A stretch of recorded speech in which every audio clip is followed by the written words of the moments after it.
So last time हम लोगों ने क्या क्या क्वेश्चन देखे थे। एक बार मैं ग्राफ का रिवीजन बताता हूँ। हम लोगों ने ग्राफ से स्टार्ट किया था, उसमें फिर रिस्ट्रिक्शंस लगा लगा के डेफिनेशंस देखी थी कि क्या रिस्ट्रिक्शन होता है तो किस टाइप का ग्राफ बन जाता है। DAG, binary tree, binary search tree, ये सब देखा था। फिर हमने ट्री के कुछ क्वेश्चन किए थे, लेवल ऑर्डर ट्रेवर्सल जिसमें से एक इम्पॉर्टेंट था, और in order, post order, pre order, ये सब देखे थे। उसके बाद में हमने we get back to graph, and graph में सबसे पहले इंपॉर्टेंट एल्गोरिथम देखी थी बीएफएस। बीएफएस के कुछ क्वेश्चन देखे थे, उसका यूज़ करके हमने पाथ एग्जिस्ट करता है कि नहीं फाइंड किया था, ग्राफ अगर दिया हुआ है तो। और बीएफएस का जो ट्रेवर्सल पे रिज़ल्ट आता है वो देखा था, और शॉर्टेस्ट पाथ भी हम बीएफएस से निकाल सकते हैं वो देखा था।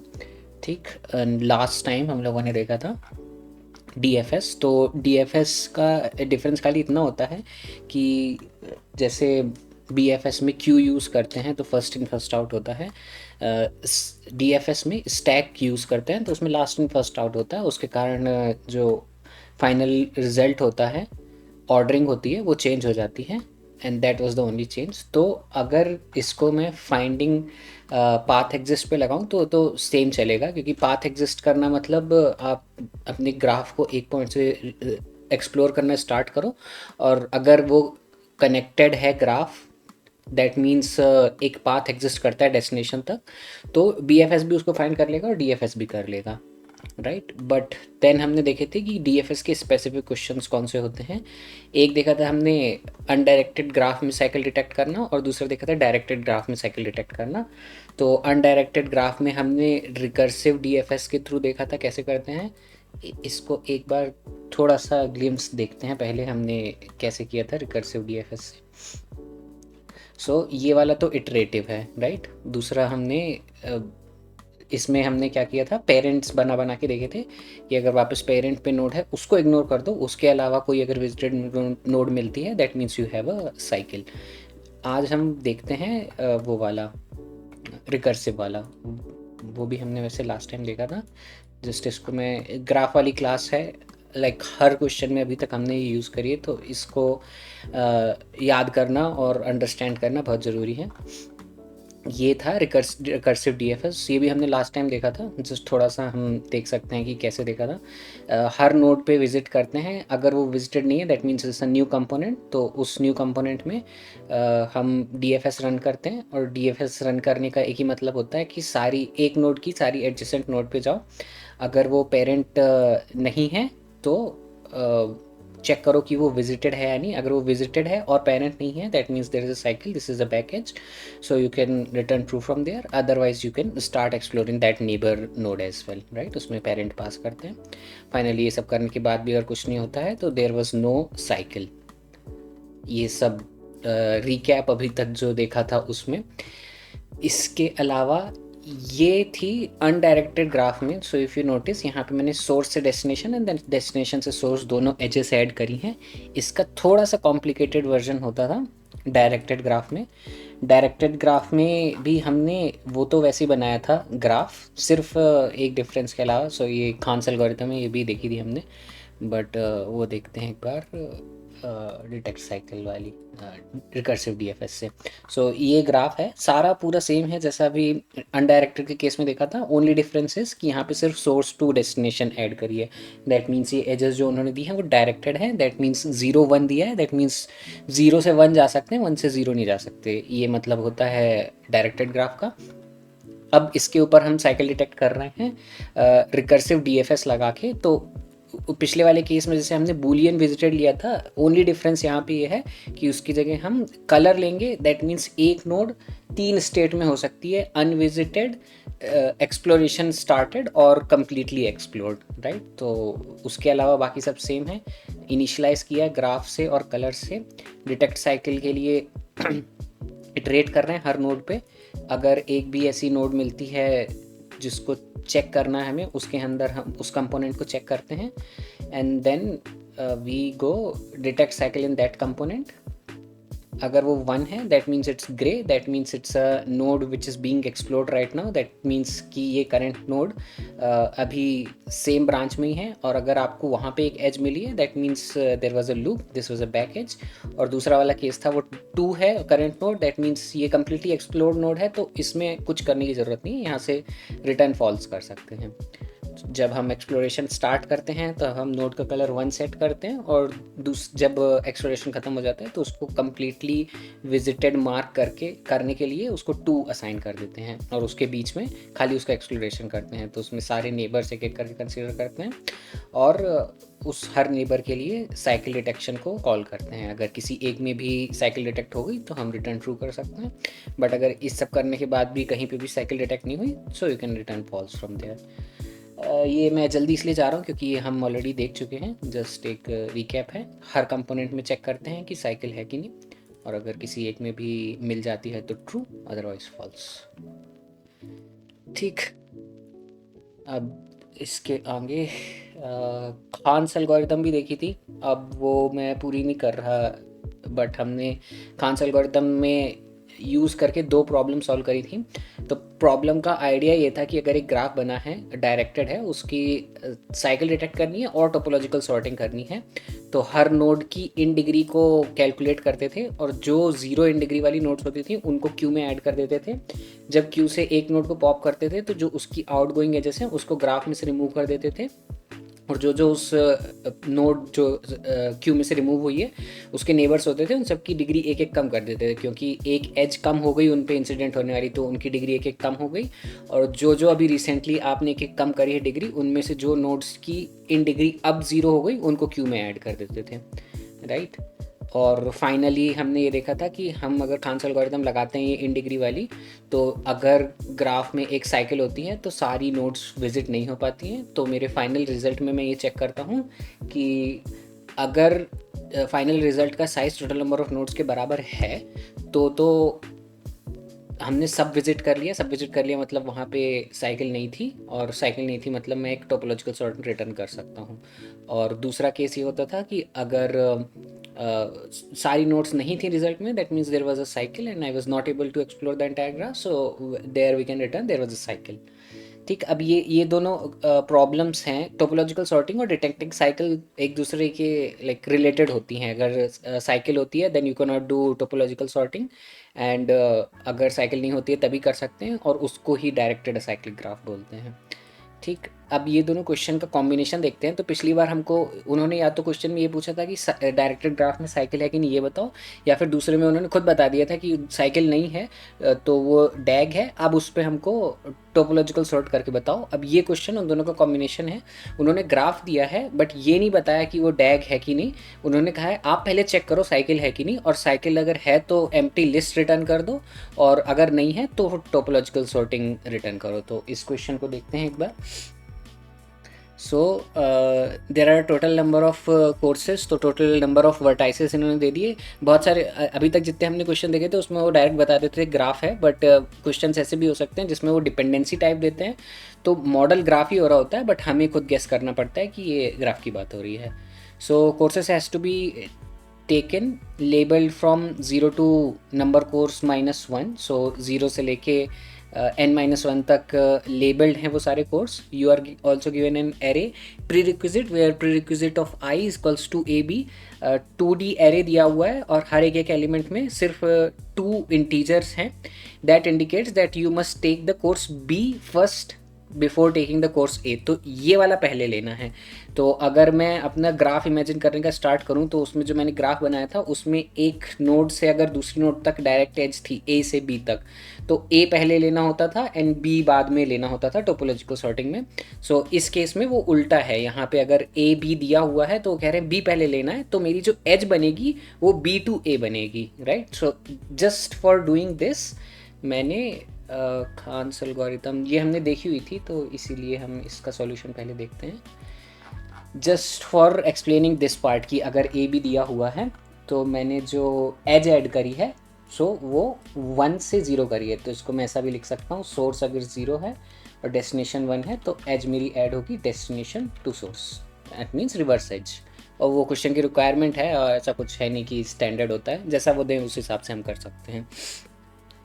So for example, pair 0 1 exists, that indicates that your course 0 has to be taken first.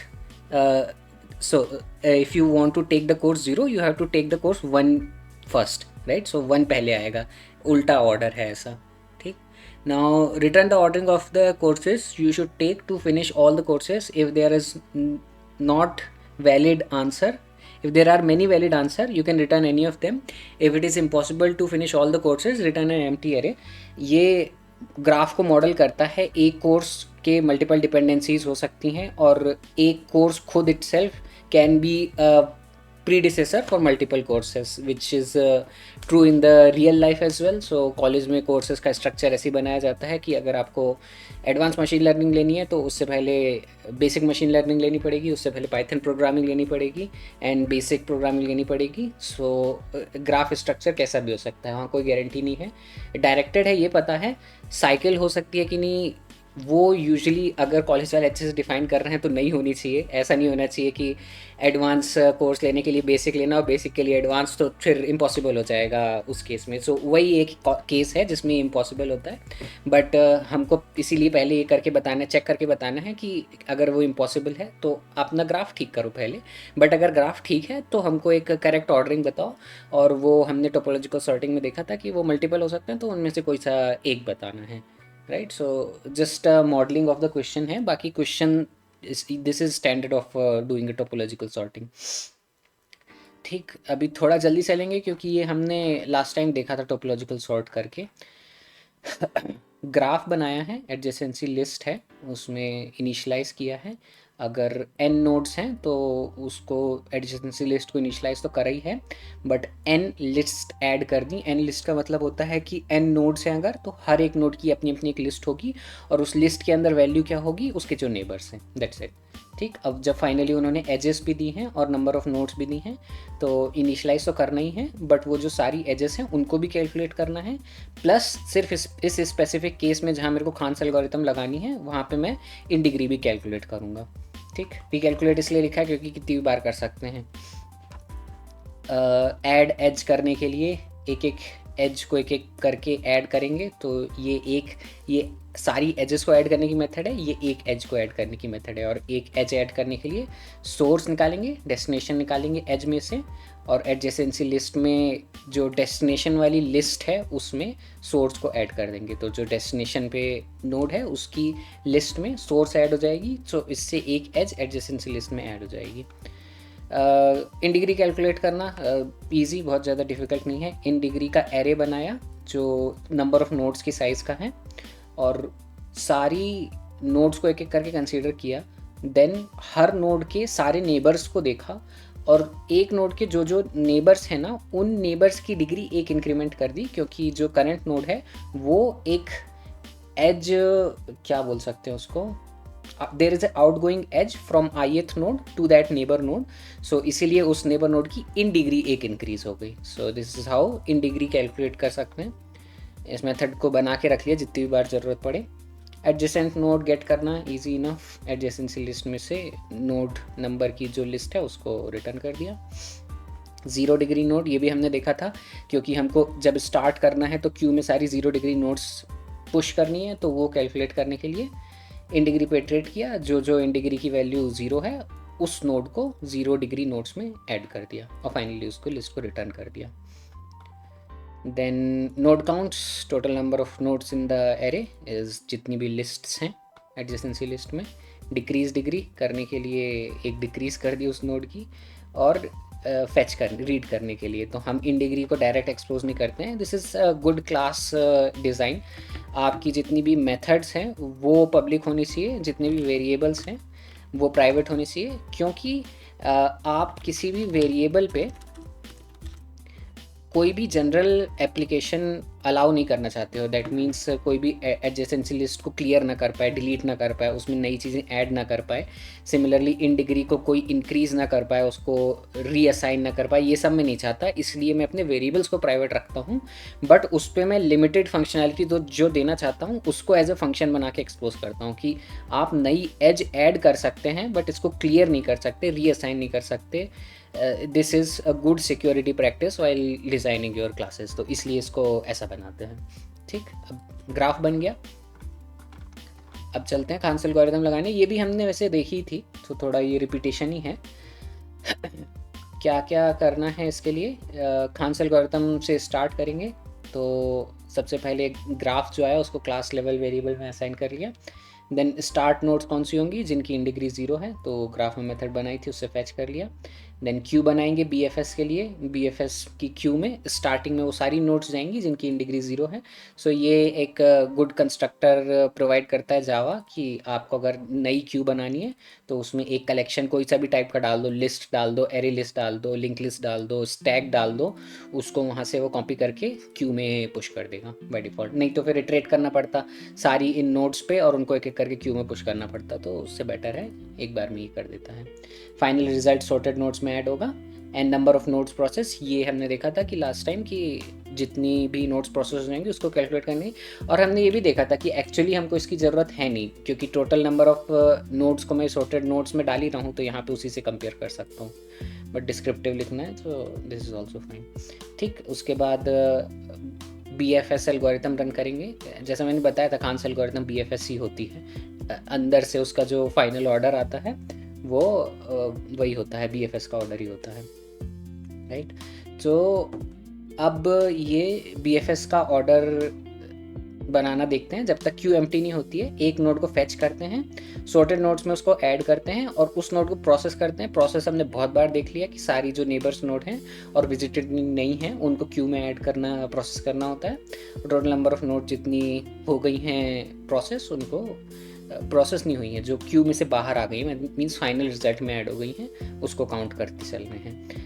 जैसा मैंने बताया था साइकिल डिटेक्शन के लिए, अगर total number of nodes process total number of nodes in the graph के बराबर नहीं है, that means there was a cycle, तो मैंने एक एम्प्टी एरर रिटर्न कर दिया जैसा उन्होंने रिक्वेस्ट किया था। और अगर नहीं है तो सॉर्टेड नोड्स को रिटर्न कर दिया। 1 मिनट पहले प्रोसेस नोड देखते हैं, फिर देखते हैं कि इसको रिटर्न कैसे किया है। प्रोसेस नोड का ठीक है, बहुत बारी रिपीट कर चुका हूँ मैं कि एक जो करंट नोड है उसके सारे नेबर्स निकालेंगे। कैसे निकालेंगे, गेट एडजेसेंट नोड्स मेथड बनाई है ग्राफ में, उसकी जो नेबर है उसकी डिग्री को 1 डिक्रीज कर देंगे क्योंकि उसकी एक इंसिडेंट एज अब कम हो गई है, राइट। एंड देन जो नेबर की इंसिडेंट एज आपने हटाई उसकी डिग्री 1 कम करी, अब वो कम होने के बाद अगर 0 हो गई है तो वो अब क्यू में ऐड होने के लिए एलिजिबल है, तो उसको क्यू में ऐड कर देंगे। ठीक, ये सब भी हमने देखा ही था लास्ट टाइम। जस्ट ये जो पहले 2 क्वेश्चन देखे थे ना, डिटेक्ट साइकिल और topological sorting with Kahn's algorithm, उनका कॉम्बिनेशन है। तो यहाँ पे फाइनली लूप चेक करके एम्प्टी रिटर्न करते हैं। दूसरा वाला केस जब हमको एक्चुअल टोपोलॉजिकल सॉर्ट रिटर्न करनी है, तो ये वैसे अब जावा स्पेसिफिक है। मैंने सॉर्टेड नोड्स बनाया है जो एक लिस्ट है और उनको एरे चाहिए था, तो लिस्ट से एरे में कन्वर्ट करने के वो तरीके भी होते हैं कि एक नया एरे बनाओ of size sorted nodes, then for loop चलाओ, सॉर्टेड नोड्स से रीड करो और एरे में असाइन कर दो, फाइनली उसको रिटर्न कर दो। बट मॉडर्न जावा के साथ वो इम्प्रूव होते जा रहे हैं, तो हम सॉर्टेड नोड की एक स्ट्रीम बना सकते हैं। एंड आई थिंक ये पाइथन में भी होता है, ये जावा ने पाइथन से उठाया है वैसे। उसकी स्ट्रीम बनाएंगे और इंटीजर ऑब्जेक्ट रहता है जो सॉर्टेड नोड्स में है, उसको इंटीजर टाइप में, प्रिमिटिव डेटा टाइप में कन्वर्ट कर देंगे।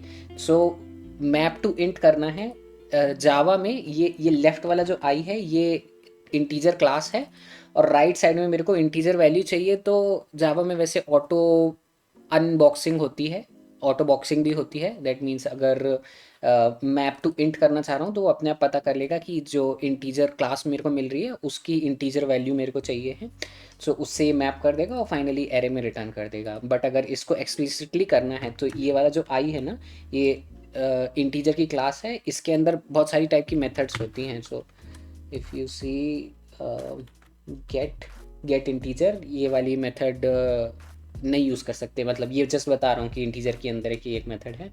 अगर आई को तुम्हें मेथड से कन्वर्ट करना है तो इंट वैल्यू ये वाली मेथड होती है, ये लगा के करूँगा। सो इससे वो एक्सप्लिसिटली कन्वर्ट करेगा इंटीजर ऑब्जेक्ट को इंटीजर प्रिमिटिव डेटा टाइप में, एंड फाइनली उसका एरे बना के रिटर्न कर देगा। जो इनको एरे चाहिए था वो यहाँ पे रिटर्न हो जाएगा। ठीक, इसको रन करके देखते हैं। तो मैं अभी कैसे करता हूँ ना, जैसे कोई सा कोड बनाया, जैसे पुराना कोई अगर मैं देखूँ 21 का, तो पहले ऐसा लिखा था अगर वो, और ये समझने में उतना आसान है नहीं, डीएफएस से टोपोलॉजिकल सॉर्टिंग लिखी है, वेरिएबल्स के नाम ठीक नहीं है, जल्दी में लिखा है, विजिटेड रिकर्शन 2 कलर्स के लिए 2 बनाए हुए थे। तो स्टार्ट ऐसे कर सकते हैं, but slowly then you have to iterate over it and improve it over time. And ये इम्प्रूव करने के लिए क्या हेल्पफुल रहता है, एक सही सॉर्टिंग बना लो एंड उसके बाद उसमें चेंज करके उसको टेस्ट करते जाओ एक एक करके, कि नया वाला जो मॉडिफाइड वर्जन है, रिफैक्टर्ड वर्जन है, वो सही चल रहा है कि नहीं, and that's how you reach a final good solution which you can continue from that point onward. So नया जो cleanest and most readable solution बन गया है उसको याद रखना है। सो नेक्स्ट टाइम से you can write that solution whenever you have to write it somewhere, right. So for example ये वाला है, तो इसमें तो सब ठीक ही है ऑलमोस्ट, बट या obviously you can iterate over. अच्छा, ये तो फाइनल वाला ही है शॉर्टेड सॉल्यूशन। इससे पहले कुछ लिखा होगा तो इसमें कुछ लिमिट्स होंगी, जैसे टोपोलॉजिकल सॉर्टिंग है, स्टार्टेड नोड्स के लिए अलग बनाया था, सो डिस्क्रिप्टिव नहीं है, ग्राफ के अंदर वो बनाया था, मेथड्स पूरी नहीं थी, राइट। तो इसको हमेशा शॉर्ट कर सकते हैं। जस्ट ये एम्फेसाइज कर रहा हूँ मैं कि you always have to iterate over your solution to get the final good solution, right? So जैसे ये अभी चल रहा है, अब मैं इस पर एक इम्प्रूवमेंट करता हूँ, मैंने नंबर ऑफ नोड्स हटा दिया। सो आई एम प्रिटी श्योर कि वो नंबर ऑफ नोड्स उतनी ही होंगी जितनी सॉर्टेड नोड में है, but I am not 100% sure. तो वो करने के लिए मेरे को चेक करना पड़ेगा कि अब ये वर्क कर रहा है कि नहीं, राइट। एक ये इम्प्रूवमेंट कर सकते हैं, एंड एक ये इम्प्रूवमेंट कर सकते हैं कि इसको और छोटा करने के लिए ऐसे आई ही करेंगे, right. So it's working, so that means ये जो नंबर ऑफ नोड्स में कैलकुलेट करता हुआ चल रहा था उसकी ज़रूरत नहीं थी, right. So this is how we can improve our solutions as well. Yes, yes we can see the क्या बोलते हैं इसको, BFS algorithm in grid. So graph के हमने सारे देखे, अब हम देखते हैं कि अगर एक ग्रिड दिया है तो उसमें वो अलग से ये नहीं बताते हैं कि ये ग्राफ होगा, बट इसमें ब्रेड्थ फर्स्ट सर्च एल्गोरिथम बहुत जगह अप्लाई हो सकती है। इतने तो क्वेश्चन मैंने यहीं पे ही लिख दिए हैं, और ये एक बहुत फ्रीक्वेंटली यूज़ होती है BFS इन अ ग्रिड। तो उसको देखते हैं, उसका बेसिक क्वेश्चन कि ये कैसे कर सकते हैं। So you are given an m cross n 2D binary grid. Binary means only 0 1 values हैं, which represent a map of ones. One है तो वो एक लैंड है, and zero means water. Return the number of island. So number of island क्या होंगे, जो group of once हैं एक साथ में, which is surrounded by water which is 0, so that will be 1 island. अब एक मैट्रिक्स दिया है, उसमें कई नंबर ऑफ ग्रुप्स हो सकते हैं वंस के, that means number of island हो सकते हैं, उनको टोटल नंबर ऑफ आइलैंड्स बताना है। And island is surrounded by water, तो वही लिखा जो मैंने एक्सप्लेन किया। अब इसका सॉल्यूशन देखते हैं। अगर लेफ़्ट से राइट ट्रेट करना मैं चालू करूं और जहाँ जहाँ 1 मिले मेरे को उसको मैं इंक्रीमेंट कर दूं, तो उससे फाइनल आंसर सही नहीं आएगा, क्योंकि एक ग्रुप को मैंने मल्टीपल टाइम्स काउंट कर लिया। सो फॉर एग्जांपल अगर मैं यहाँ लेफ़्ट से चलना स्टार्ट करूँ, 1 1 1 1, इनको 4 बार अभी काउंट कर लिया, तो वो ऑलरेडी गलत हो गया, क्योंकि ये सब एक ही ग्रुप का पार्ट है। ग्रुप का पार्ट है मीन्स वो vertically and horizontally it belongs to the same group, that means ये दोनों एक ही आइलैंड को बिलोंग करते हैं, राइट। तो इसका सॉल्यूशन क्या होगा, BFS से इसको कर सकते हैं, जो अभी हम एक सेकंड में देखते हैं, बट आइडिया उसका ये है कि जैसे ही आप एक लैंड एनकाउंटर करो ना, तो उस लैंड से जहाँ जहाँ एक्सप्लोर कर सकते हो उस सबको एक्सप्लोर करो, और ग्राफ में एक कनेक्टेड कंपोनेंट को एक्सप्लोर करने का बेस्ट तरीका होता है BFS। सो उसके लिए क्या करते थे कि जो एक सेल मेरे को मिला जिसमें 1 वैल्यू थी, उसको मैं क्यू में ऐड कर दूंगा, और जब क्यू से उसको पॉप करूंगा तो उसकी जो सराउंडिंग है, सराउंडिंग मीन्स ग्राफ में होता था वो एडजेसेंट नोड्स, जिन पे एज जारी होती थी, इस केस में वो होगा वर्टिकल एंड हॉरिजॉन्टल नेबर्स। तो उनमें से जो जो 1 है उन सबको क्यू में वापस ऐड कर दो, एंड देन उसको क्यू में से जब नेक्स्ट नेबर को पॉप करेंगे तो उसके नेबर्स को ऐड कर देंगे, and so on. So this is how we can do. Now let's see कि एक रियल एग्जांपल पे कैसे वो काम करती है बी एफ एस इन ग्रिड। ठीक, सो फॉर एग्जांपल ये वाला ग्रिड मेरे को अगर दिया हुआ है तो मैं टॉप लेफ्ट से इटरेट करना स्टार्ट करूँगा जब तक मैं आगे चलता रहूँगा, जब तक मेरे को एक एक्चुअल लैंड नहीं मिल जाता। जब वो लैंड मिल जाएगा तो उसको मैं एज आइलैंड कंसिडर करके एक्सप्लोर करना स्टार्ट करूँगा, राइट। सो अभी तो चलते जा रहे हैं, 0 ही 0 हैं सारे। नेक्स्ट रो पे पहुँच गए, अब मिला पहला लैंड, राइट। जब पहला लैंड मिलेगा उसको मैं क्यू में ऐड कर दूंगा, राइट। 1,1 ऐड हो गया। उसको जब पॉप करूँगा तो उसको प्रोसेस करूँगा। प्रोसेस करने का मतलब उसके सारे नेबर्स को चेक करूँगा, उनमें से अगर कोई भी 1 है तो उसको क्यू में ऐड कर दूंगा, कोई 1 नहीं है so will do nothing and move forward. Move forward करने से पहले उसको मैं मार्क विजिटेड कर देता हूँ कि ये अब विजिटेड हो गया है। अब हमने बी एफ एस में देखा ही था ना मार्क विजिटेड करना क्यों ज़रूरी है। आप एक नोड से स्टार्ट करके दूसरी पे गए, तीसरी पे गए, वापस पहली पे अगर आने लगे तो फिर से क्यू में ऐड हो जाएगी, तो ये हमको नहीं चाहिए, वरना वो रिपीटेशन चलता ही रहेगा। सो इसलिए जो नोड्स क्यू में ऐड हो जाती हैं एक बार, उनको मार्क विजिटेड कर देते हैं ताकि वो दोबारा क्यू में ऐड ना हो, राइट। और आगे बढ़े, ये 1,3 नया लैंड मिला, उसको क्यू में डाला, क्यू से पॉप किया। पॉप करते टाइम उसको प्रोसेस करेंगे, प्रोसेस करने का मतलब उसके नेबर्स को कंसिडर करेंगे ऐड करने के लिए। इन 4 में से एक सेल है जो कि 1 है, विच इज़ 2,3, तो 2,3 को क्यू में ऐड कर देंगे, राइट। देन 2,3 को पोल करेंगे, अब उसके नेबर्स को कंसिडर करेंगे, उसमें से भी एक है जो 1 है, विच इज़ 2,4, उसको क्यू में ऐड कर दिया। जब क्यू से उसको पॉप किया, यस, तो अब उसके नेबर्स कंसिडर होंगे। 2 तो 0 हैं, एक ऑलरेडी विजिटेड है, तो कुछ भी ऐड नहीं होगा नया, इसीलिए मैंने विजिटेड रखा था ताकि फिर से नहीं तो ये पीछे वाले 1 को ऐड करने लगता, फिर वो आगे वाले को करता और ये चलता ही रहता है इनफाइनाइट लूप, राइट। इसीलिए विजिटेड को ऐड करना ज़रूरी है। ये हो गया, तो अब ये सब नोड्स विजिटेड मार्क हो गई, और हमने लेफ्ट से राइट जो इटरेशन चल रहा था ना वो यहीं अभी 1 से 3 तक पहुँचे, ऑल्दो ये दोनों हमारी विजिट हो चुकी हैं। अब हम आगे चलना चालू करेंगे, ये आइलैंड कम्प्लीटली विजिट हो गया, ठीक। और आगे चलेंगे। नाउ जब मैं 2-3 पे आऊँगा तो मैं देखूँगा कि ये ऑलरेडी विजिटेड है, तो मैं नया बी एफ एस स्टार्ट नहीं करूँगा। And this is how island का कैलकुलेशन वर्क करेगा। जब एक नई and explored non visited 1 value मिलेगी तो वहाँ से मैं बी एफ एस स्टार्ट करूँगा और उसको एक आइलैंड काउंट करूँगा। And because B F S में मैं मार्क विजिट करके आता हूँ कि कौन कौन सी नोड्स मैंने ऑलरेडी विजिट कर लिए हैं, तो जब मैं दोबारा उसमें पहुँचूँगा तो उसको नया आइलैंड काउंट नहीं करूँगा। दैट मीन्स कि मेरे जो टोटल नंबर ऑफ आइलैंड हैं वो करेक्टली काउंट होंगे। उसके नेक्स्ट वाले पे जाएंगे। देन फाइनली 3,0 अगेन 1 है, तो उसको क्यू में ऐड किया, उसे पॉप किया, तो उसके नेबर्स को चेक किया, एक नोड ऐड हो गई 3,1। 3,1 को पॉप किया, उसके नेबर्स को कंसीडर किया, 3,2 भी ऐड हो गई, उसको पॉप किया, उसके नेबर्स को कंसीडर किया। अब यहाँ पे कुछ नहीं है नया, ये विजिटेड है, ये दोनों 0 हैं, ठीक। मार्क विजिट कर दिया, एंड देन ये वाला आइलैंड हो गया पूरा, ठीक। राइट इटरेशन कंटिन्यू किया, and that's it. So you can सी कि हमने 3 बार ऐसा पॉइंट था जहाँ पे अनविजिटेड 1 को एनकाउंटर किया और वहाँ से बी एफ एस चलाई। टोटल नंबर ऑफ आइलैंड इस केस में होंगे 3, which is you can see as well कि ये आइलैंड जो हैं वो इंडिपेंडेंट है, एक दूसरे से कनेक्टेड नहीं है। ये वाला देख सकते हो वैसे कि ये डायगोनल है, तो क्वेश्चन में उन्होंने बोला था कि हॉरिजॉन्टल और वर्टिकल कोई नेबर कंसीडर करेंगे, तो इसलिए जब मैं बीएफएस कर रहा था तो उनको ही कंसीडर किया क्यू में ऐड करने के लिए। बट उन्होंने अगर बोला होता कि डायगोनल भी नेबर्स हो सकते हैं, तो मैं जब बीएफएस चला रहा था तो एक नोड को प्रोसेस करता, तो उस टाइम पे मैं डायगोनल्स को भी कंसीडर करता कि वो भी नेबर हैं, तो अगर वो 1 है तो वो भी ऐड हो जाए। क्या होता उस केस में, जब यहाँ आता तो ये ऐड होती, जब ये पॉप होती तो इसके साथ में ये वाली भी नोड पुश हो जाती क्यू के अंदर, तो उस केस में 2 ही आइलैंड बनते। ठीक, लेट्स सी द इम्प्लीमेंटेशन।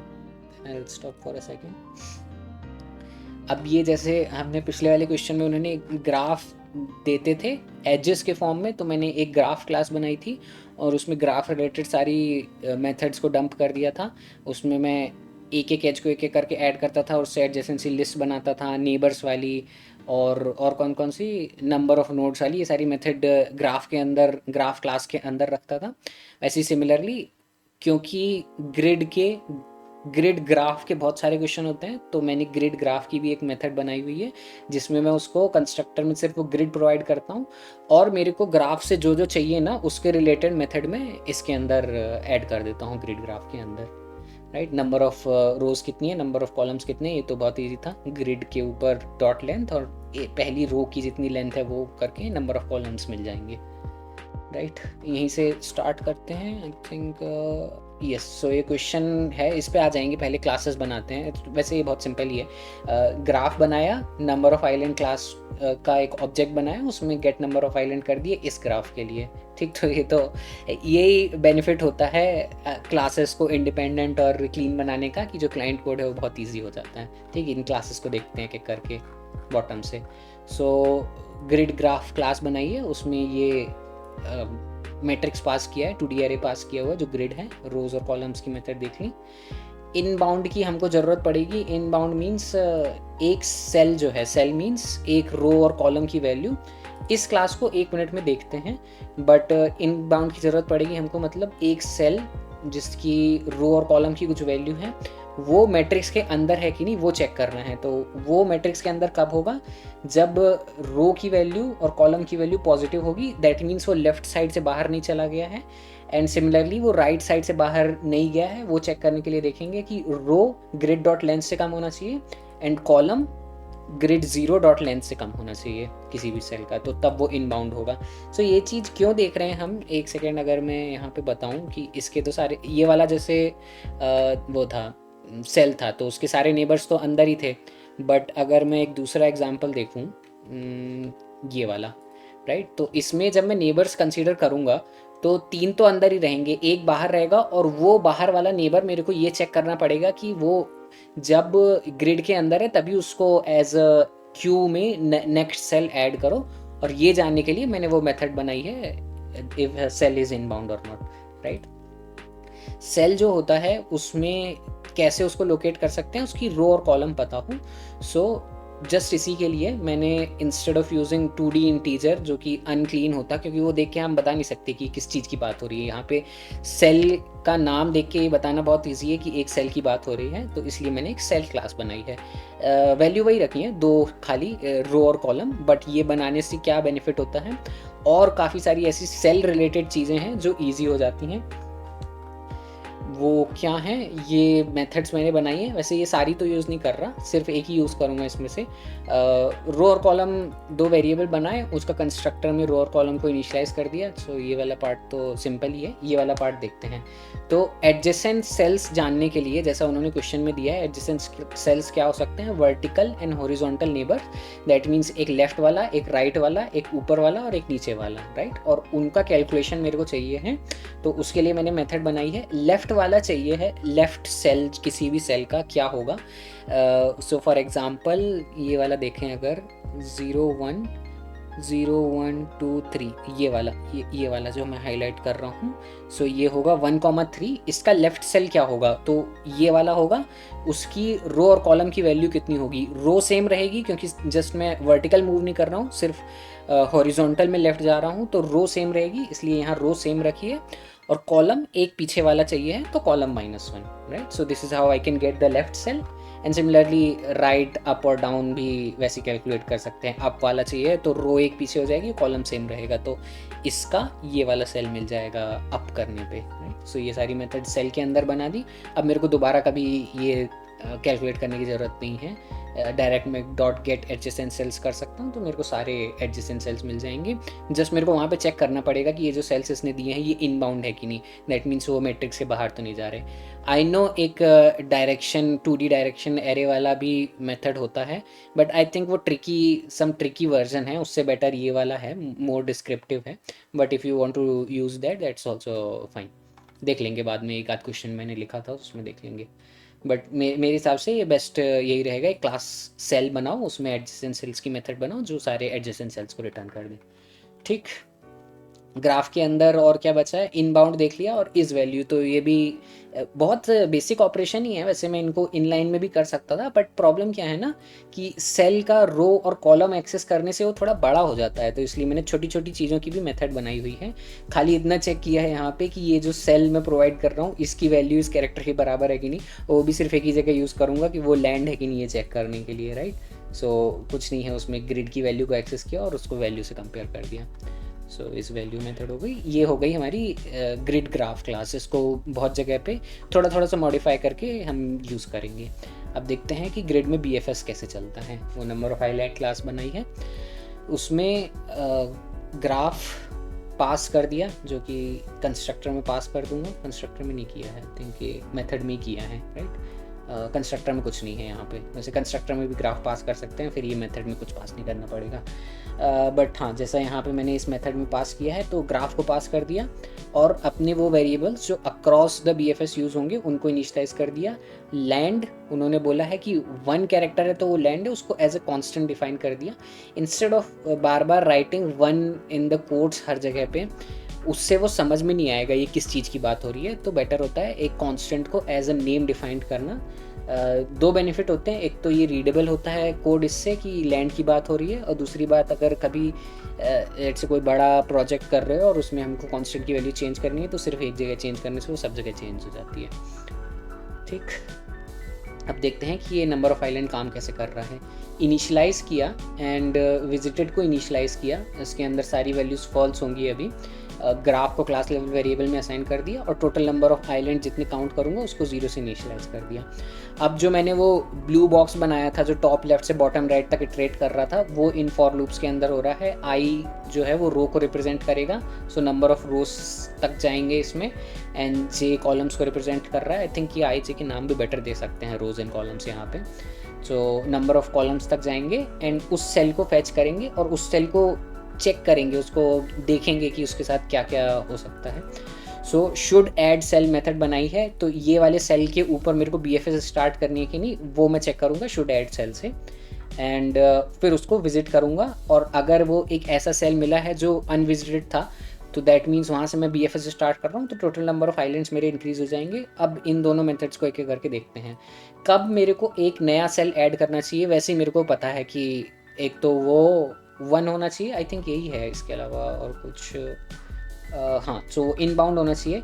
ये वाला मेथड मैंने रीयूज़ किया है ना, इसीलिए इसको इनबाउंड चेक किया है। बाकी इस केस में ज़रूरत नहीं है, क्योंकि मेरा जो फॉर लूप है वो मेक श्योर करता है कि आई जे इनबाउंड ही रहेंगे। बट आगे कुछ जगह पे अगेन ये शुड ऐड सेल मेथड को यूज़ किया है, तो इसलिए वहाँ पे चेक लगाया हुआ है कि इनबाउंड है कि नहीं जो सेल आपने प्रोवाइड किया है। बट इस मेथड को देखें अगर, should add cell, so it should be inbound. Inbound method मैंने ग्राफ के अंदर बनाई दी थी। It should not be visited, ये ज़रूरत थी मेरे को चेक करने की कि वो अभी तक विजिटेड नहीं होनी चाहिए किसी और BFS के थ्रू। और लास्ट चीज़ कि वो लैंड होनी चाहिए, तो इसके लिए इस वैल्यू मेथड बनाई थी ग्राफ के अंदर। अगर ये सेल जो मेरे को आप नया ऐड करने के लिए बोल रहे हो वो अगर लैंड है, सिर्फ तभी मैं उसको ऐड करूँगा, and that's the condition for should adding a new cell, right. यहाँ पे यूज़ किया है इसको, आगे भी यूज़ करेंगे एक बार। ठीक, अब देखते हैं कि विजिट कैसे करते हैं। अब एक सेल मैंने डिसाइड कर लिया कि इसके ऊपर BFS में स्टार्ट करूँगा, BFS कैसे करते हैं वो देखते हैं एक करके। क्यू बनाते हैं BFS के लिए, एक नया BFS चलाना है मेरे को, तो उसकी नई क्यू बनाऊँगा। क्यू में जहाँ से स्टार्ट कर रहा हूँ उसको ऐड कर दूँगा। ये सब बहुत सिमिलर है जो हमने ग्राफ में देखा था उससे। और जैसा मैंने कहा था, हमेशा जब क्यू में ऐड कर रहे होते हैं उस टाइम पे मार्क करना होता है नोड को विजिटेड के लिए, लाइक वो अब विजिटेड हो गई है, वरना उससे क्या प्रॉब्लम होती है। देखो एक एग्जांपल, अगर मैंने एक नोड को ऐड किया क्यू के अंदर और उसको अभी मार्क विजिटेड नहीं किया, जब पोल करूँगा तब करने का प्लान बनाया, तो उससे क्या होगा, आगे किसी नोड पे गए और उसको क्यू में ऐड किया एंड देन वापस एक रिवर्स एज थी, तो रिवर्स एज देख के मैंने देखा कि जो पहली वाली नोड थी जिसने न्यू नोड को ऐड किया है वो अभी तक विजिटेड मार्क नहीं है, क्योंकि वो खुद क्यू से बाहर अगर नहीं निकली है किसी केस में, तो उसको मैं वापस क्यू में ऐड कर दूंगा, that's something I don't want. So हमेशा के लिए लाइक पूरी इस कहानी का ये मतलब है कि जब क्यू में ऐड करो उसी टाइम पे नोड को मार्क विजिटेड कर दो। तो इसलिए अभी मैं क्यू में ऐड कर रहा हूँ स्टार्ट को, तो अभी एक्सप्लिसिटली उसको मार्क विजिट कर रहा हूँ। अब मार्क विजिटेड के लिए मेथड वहाँ पे तो इट्स सिंपल थी, क्योंकि 1D विजिटेड एरे होता था, यहाँ पे थोड़ा डिफिकल्ट है, तो इसलिए छोटी मेथड बनाई है। आई नो मे बी कुछ लोगों के लिए थोड़ा ओवर किल है, बट मेरे हिसाब से सेल की रो एंड कॉलम को एक्सेस करना पड़ता है ना, तो उससे थोड़ा सा बड़ा हो जाता है, इसलिए मार्क विजिटेड करने के लिए मेथड बनाई है कि विजिटेड ऑफ दिस सेल की रो एंड कॉलम को ट्रू मार्क कर दो। ठीक, मार्क विजिट कर दिया। अब जब तक क्यू एम्प्टी नहीं है तो एक एक करके एक एक सेल को निकालेंगे और उस सेल को प्रोसेस करेंगे। नहीं, प्रोसेस कैसे करेंगे वो एक सेकंड में देखते हैं, and then finally we'll return false, ये सब होने के बाद में। सो हमने ये विजिटेड वाले का रिटर्न टाइप कहीं यूज़ नहीं किया है, इसको मैं वॉइड कर सकता हूँ। आई थिंक किसी और क्वेश्चन का टेम्पलेट मैंने कॉपी किया था इसलिए यहाँ रह गया, बट यहाँ से कोई ज़रूरत नहीं है विजिट में कुछ भी रिटर्न करने की। ठीक, प्रोसेस सेल बचा है, देखते हैं लास्ट चीज़। प्रोसेस सेल करना है, एक उन्होंने सेल मेरे को दिया है जो करंट है, और क्यू दी है, क्यू के अंदर मेरे को नेबर्स को डंप करने के लिए दिया हुआ है। तो करंट सेल के मैं एडजेसेंट सेल्स निकालूंगा। ये बेनिफिट है अब कि मेरे को करंट सेल अगर दिया है तो उसके एडजेसेंट सेल्स निकालना बहुत ईजी है, क्योंकि वो मेथड मैंने क्लास के अंदर डिफाइन कर दी थी सेल वाली, तो उसके एडजेसेंट सेल्स मिल जाएंगे। एडजेसेंट सेल्स को एक एक करके देखूंगा। आई नो कि ये 4 ही होंगे, उसके ऊपर फॉर लूप लगाया है दो, बट वो आई नो कि वो 4 ही होंगे, उसको कंसिडर करूंगा शुड ऐड सेल। सो अब ये इंपॉर्टेंट है कि एडजेसेंट सेल्स जो मेरे को कोई करंट सेल दे रहा है ना, वो आउट ऑफ बाउंड भी हो सकता है, इसीलिए शुड ऐड सेल के अंदर ये वाला चेक लगाना भी जरूरी है। पहले वाले केस में भी इससे कोई प्रॉब्लम नहीं होती, बट ये कभी यूज़ नहीं होता जस्ट, बट यहाँ पे ये यूज़ भी होगा कि वो इनबाउंड होना चाहिए, मैट्रिक्स के अंदर होना चाहिए, it should be a non visited cell and it should be a 1। अगर ये सारी कंडीशन ट्रू है तभी मैं उसको वापस क्यू में ऐड करूँगा। और क्यू में जब भी ऐड करूँगा, अभी बहुत मैंने सुना है कि उसी टाइम पे क्यों ज़रूरी है, तो उसी टाइम पे मैं उसको मार्क विजिटेड भी कर दूंगा। एंड ये मैं सारे सेल्स के लिए अगर कर दूंगा तो मेरी ये वाली नोड जो करंट सेल नाम से आई थी वो प्रोसेस हो जाएगी completely, and that's the implementation of processing a single cell. Right, ये सब होने के बाद में जब क्यू पूरी खाली हो जाएगी तो एक आइलैंड कम्प्लीटली विजिट हो जाएगा, एंड ये वाला विजिट वाला मेथड का कॉल ख़त्म होगा। और जब ये ख़त्म होगा तो हम नंबर ऑफ़ आइलैंड को एक इंक्रीज़ कर देंगे। ये सब के ऊपर करने के बाद में फाइनली जो नंबर ऑफ़ आइलैंड है वो total number of island in the graph बचेंगे, जिसको मैं यहाँ फाइनली रिटर्न कर रहा हूँ, यहीं पे रिटर्न कर रहा हूँ। सो यहाँ पे जो भी वैल्यू आती है नंबर ऑफ़ आइलैंड से उसको रिटर्न कर देता हूँ। कुछ और चीज़ें यहाँ पे हाईलाइट करने के लिए कि ये मॉड्यूलर सॉल्यूशन है, इसके लिए सिंपलर है। अगर स्टार्ट करना है तो feel free to make it non modular, एक ही मेथड के अंदर सारा लिख देना, बट उसको एक बार सबमिट करके रन करना, वो सही पास होना चाहिए। एक बार पास हो जाए ना तो उसकी फिर मेथड्स को एब्स्ट्रैक्ट आउट करके ऐसा बेटर टेम्पलेट बनाना जो कि छोटा हो, समझने में आसान हो, ताकि उसको बार बार रीयूज़ कर पाओ। Plus it's always better solution ki when you come back to it as well, so you are able to understand it correctly, right? एक चीज़ और दिखाता हूँ अच्छा फाइनल कि लेट्स से मैंने भी जैसा मैं बोल रहा हूँ ना वैसा मैं खुद भी करता हूँ पहले जब मैंने बनाया था ना, so it's not readable at all. ऐसा सोल्यूशन मत लिखना। मैंने क्या किया है, सारी उसको सेल्स को एक एक करके इटरेट किया है। सो एटलीस्ट पॉइंट मेथड बनाई थी जो सेल है अभी में, तो उसमें ए और बी को पास किया है। ये भी नहीं करो तो और ही ख़राब हो जाएगा, तो उतना तो आई डोंट थिंक मैं उसको फॉलो भी कर पाता। तो इसमें मैंने क्या किया, सबको विजिट किया, अगर वो विजिटेड नहीं है और 1 है तो उसको विजिट मार्क कर दिया, आंसर इंक्रीमेंट किया, और ये लिंक लिस्ट मेरी क्यू थी उसमें मैंने करंट को ऐड किया, और यहीं पे मैंने कैलकुलेट करे हैं सारे नेबर्स को, और अगर वो गुड हैं दैट मीन्स वो इनबाउंड हैं और विजिटेड नहीं है और 1 है तो उसको लिंक लिस्ट के अंदर ऐड कर दिया था और उसके विजिटेड को मार्क कर दिया। आइडिया सेम ही है बट इसको 4 बार लिखा है। सो this is code duplication which is not acceptable, क्योंकि अगर कोई छोटी मोटी मिस्टेक होती है किसी जगह पे तो आपको वो सब जगह चेंज करना पड़ेगा। प्लस इसको देख के अंडरस्टैंड करना भी डिफ़िकल्ट है कि क्या बात हो रही है, x+1 का क्या मतलब है। अब उसमें तो मेरे को पता चल जाता है एडजेसेंट सेल की बात हो रही है, बट इसमें थोड़ा डिफ़िकल्ट है वो पता करना। प्लस उसके अलावा भी मैंने ये पॉइंट्स को काफ़ी जगह पे इवैल्यूएट किया है। यहाँ पे जब मैं पास कर रहा हूँ x+1 की वैल्यू वही यहाँ पे सेम होनी चाहिए। सो जस्ट एन एग्जाम्पल कि बैड कोड कैसा होता है, और सब लिखते हैं, but over the time you should try to improve it. कुछ इसके रूल्स होते हैं, आई थिंक एक डिटेल वाली तो बुक है, but you can ask on the some LLM, chat GPT या जेमिनाई पे कि what is the rules for writing clean and clear code, good code. तो वो ये सारे बताता है कि कोड डुप्लीकेशन नहीं होना चाहिए, सेपरेशन ऑफ कंसर्न होना चाहिए, method should do only one thing, a class should do only one group of things. So अगर ऐसा हो रहा है कि एक क्लास के अंदर ग्रुप ऑफ मेथड्स, सो अगर मैं ये ग्राफ वाली मेथड्स भी सारी यहीं डंप कर देता तो कोड तो चल ही जाता ना, बट वो ग्राफ एक सेपरेट एंटिटी है, और नंबर ऑफ आइलैंड कैलकुलेट करना जो कि BFS रन है वो एक सेपरेट प्रोसेस है, राइट। सो उनकी अगर क्लास आप सेपरेट बना सकते हो then you should make it, right. So ये इन जनरल सॉफ्टवेयर इंजीनियरिंग का ही रूल है, बट यहाँ इसमें डेटा स्ट्रक्चर एल्गोरिथम में भी ये फॉलो होता है। तो ये वाला क्वेश्चन देखते हैं, बहुत सिमिलर है प्रीवियस वाले से, थोड़े से ही मॉडिफिकेशन किए हैं। BFS ही रन करना है, वो पहले से ही बता देता हूँ। So you are given grid of size n cross n, and this time it is filled with 4 values 0 1 2 3। So you have to check if there is a path possible from the source to destination. You can travel up, down, right and left. So ये similar है पिछली बार वाले जैसे ही। The description of the cell is like this कि अगर 1 value है so it is source, 2 value है then it's destination, 3 value है it's blank cell that means you can walk on it, and 0 value है that means it's a wall that means you cannot walk inside that cell. So there is only a single source and single destination, ये उन्होंने question में दे दिया है, right. तो expected वगैरह तो ठीक है, कंस्ट्रेंट 500 है, वो सब भी ठीक है। क्या आइडिया लगा सकते हैं यहाँ पे, सोर्स को मैं क्यू में इंसर्ट करूँगा अपनी, और वहाँ से VFS स्टार्ट कर दूँगा, तो सोर्स के जो एडजेसेंट होंगे वो सारे फिर क्यू में पुश होंगे, फिर उनके एडजेसेंट होंगे, सिर्फ तभी उनको क्यू में पुश करूँगा अगर वो ब्लैंक सेल हैं। और ऐसे करते करते एक ऐसा पॉइंट आएगा, अगर मैं डेस्टिनेशन तक पहुंच गया that means there was a path, but अगर नहीं हुआ दैट मीन्स वॉल्स ने सोर्स को सराउंड कर रखा था या डेस्टिनेशन को सराउंड कर रखा था। सो उसके कारण डेस्टिनेशन तक पहुंचना पॉसिबल नहीं था, and in that case I will return false की there was no path, right. So ये फाइनल सॉल्यूशन ऐसे मैंने बता दिया। अपने से सोचने का ट्राई करो तो एक आध कर सकते हो कि सोर्स से इटरेट करना स्टार्ट करें, बट वो होगा नहीं, और कुछ भी like you can try and that won't work. Back tracking try कर सकते हैं, that may work but it's non efficient. तो BFS एक फाइनल सॉल्यूशन होता है, सो हम इसी को देखते हैं डायरेक्टली। ना सी कितना इंपॉर्टेंट है ये वाला पार्ट, ये सेल वाली क्लास मैंने ऊपर वाले क्वेश्चन में से कॉपी पेस्ट कर ली सीधे। तो इसीलिए इम्पॉर्टेंट है ऐसी क्लासेस बनाना कि वो रीयूज हो पाए, राइट।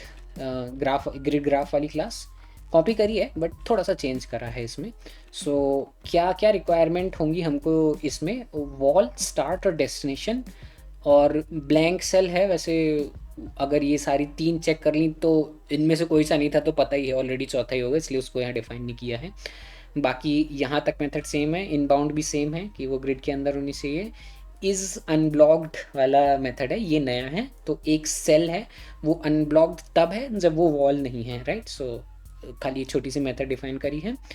एक ये, दूसरा ये कि गेट स्टार्ट का मेरे को सेल चाहिए। अब ये क्यों चाहिए है, क्योंकि उन्होंने बोला है कि 1 इज़ द सोर्स, ये नहीं बताया कि कौन सा सेल है, कौन सी रो और कॉलम में 1 एग्जिस्ट करता है।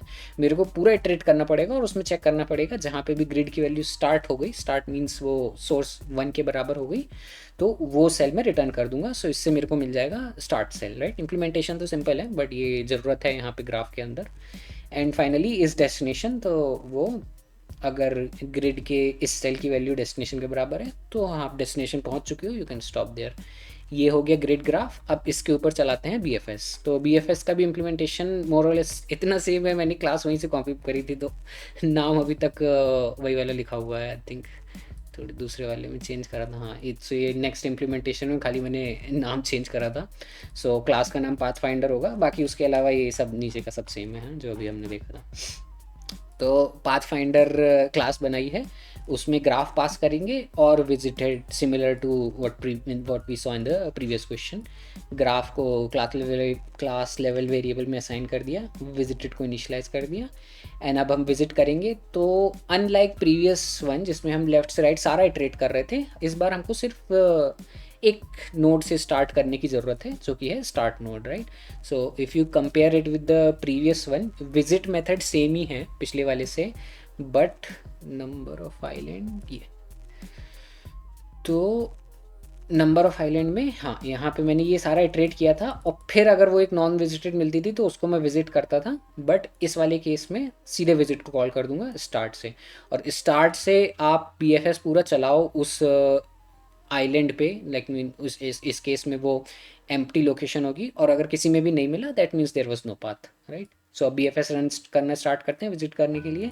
स्टार्ट सेल से क्यू बनाई, क्यू के अंदर स्टार्ट को ऐड किया, उसको मार्क विजिटेड किया, ये सब कॉपी पेस्ट है पिछले वाले क्वेश्चन से। जब तक क्यू एम्प्टी नहीं है करंट सेल निकाला, अगर वो डेस्टिनेशन है, सिर्फ ये वाला एक इफ कंडीशन चेंज है, अगर वो डेस्टिनेशन के बराबर है करंट सेल दैट मीन्स आपको मिल गया path, so you can return true from there, और अगर नहीं है तो फिर प्रोसेस करेंगे नेक्स्ट सेल को, राइट, एंड क्यू बनाइए उसको भी पास करेंगे। ये सब करने के बाद में चलो अच्छा पहले प्रोसेस देखते हैं। प्रोसेस सेल, अगर एक करंट सेल आया है तो उसको प्रोसेस कैसे करेंगे, तो उसकी एडजेसेंट सेल्स निकालेंगे, और एडजेसेंट सेल को अगर if it should be added then you add it in the queue and mark it as visited. कौन सी कंडीशन होगी इसमें शुड ऐड करने की, पिछले वाले क्वेश्चन में हमने पहले भी एक बार यूज़ करी थी, इसमें हम पहली बार यूज़ कर रहे हैं। कब ऐड करना चाहिए एक नेक्स्ट सेल, एक तो वो इनबाउंड होना चाहिए, मैट्रिक्स के अंदर हो, it should B not visited, अभी तक एक बार भी नहीं देखा, and it's unblock, that means it's not a wall, अगर वॉल नहीं है तभी उसको क्यू में ऐड करेंगे, दैट्स इट। और ये मार्क विजिटेड और इज विजिटेड मेथड तो बहुत बेसिक ही हैं चेक करने के लिए, राइट।